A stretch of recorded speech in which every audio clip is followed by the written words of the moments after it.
বন্ধুরা আজকে আবারও আরেকটা রেসিপি নিয়ে এলাম। এটা হইলো জাল নিমকি। তো এটা নিমকি শেপ দিনে লম্বা লম্বা করে কাটছি, ওই জন্য লম্বা লম্বা দেয়া গেতেছে। তো যাই হোক, এটা খুবই বানানো সহজ আর একদম অল্প উপকরণ দিয়ে এটা বানানো যায় আর অনেক দিন ভরা খাওয়া যায়, কমসে কম 15 দিন পর্যন্ত স্টোর করে খাওয়া যায়।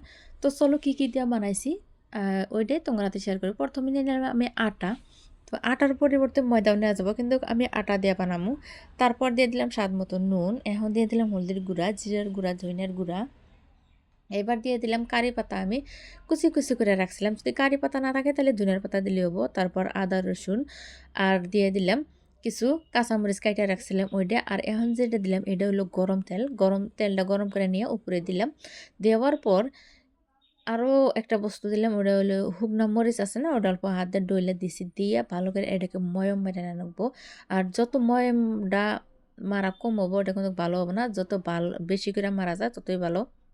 তো অল্প অল্প করে পানি দিয়ে আমি যে গুলে নিতেছি, বেশি করে দিলে যদি নরম হয়ে যায়। আর এই ডোটা কিন্তু পর্যাপ্ত পরিমাণে শক্ত আনাকবো, রুটির যে আটা খাই তার থেকে শক্ত আনাকবো, শক্ত হইলে ভালো হবো, নরম হলে একটা ভালো হয় না।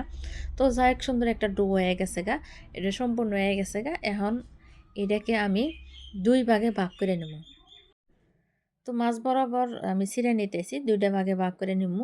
আমরা যে রুটি বানাই না ঠিক ওইরকম করে বানাবো। যারা বাড়িতে কম বেশি নিমকি বানায় তারা বুঝবো যে এটা কীরকম একটা রেসিপি, খুবই সহজ। তো যাই হোক, এই যে দেখতেছে ওইটা কিন্তু খুবই শক্ত, যেহেতু আমি আটা দিয়েই করছি, খুবই শক্ত হয়ে গেছে। আর সামান্য পরিমাণে শুকনা গুঁড়া দিয়া, মানে শুকনা আটা দিয়ে এটাকে ডলে নিতেছি।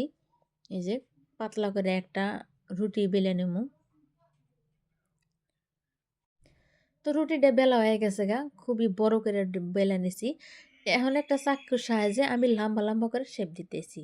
তো লম্বা লম্বা করে কাটতেছি আমার পছন্দ মতো। যদি তোমরা বেলেগ মানে অন্য ধরনের কিবা শেপ দিবার চাও তাহলে দেওয়া পারো, কিন্তু আমি বড় বড় করে কাটমু, ওই জন্য বড় বড় লম্বা লম্বা করে দিতেছি, আমার নিজের পছন্দ মতো দিতেছি। তো এই যে লম্বা করে কাটা হয়েছে, এখন মাছ বরাবর 2 থেকে 3টা করে ফালা করে নিতেছি, বড় বড় করে পিস করে নিতেছি, এই সাইজের হয়েছে। আর রুটিটা বেশি যাতে মোটা না হয় আর একদম পাতলাও যাতে না হয়, ওইরকম করে বেলে না রাখবো। তো বন্ধুরা, বাকি যে আটাগুলো আছে ঠিক আমি এরকম করে কাইটে নেব, সবগুলা কাইটে তারপরে ভাজবো। আগে থেকে হিটে তেল দিয়ে রাখছিলাম, মানে তেলটা যখন মিডিয়াম হিট হবো তখন এটাকে সাইডে দেবো। এই যে একটা একটা করে সাইডে দিতেছি। বন্ধুরা, আমার এই ভিডিওটা তোমরা যদি ইউটিউবে থেকে দেখে থাকো তাহলে অবশ্যই একটা সাবস্ক্রাইব করবা, আর যদি ফেসবুকে থেকে দেখে থাকো অবশ্যই একটা ফলো করে দিবা। এই যে তেলের মধ্যে ইগোনা ছাইড়া দেওয়ার পরে, নিমকিগুনা ছাইড়া দেওয়ার পরে অল্প অল্প করে ভাইসা উঠতেছে না, এটা সম্পূর্ণ ভাইসা উঠবো।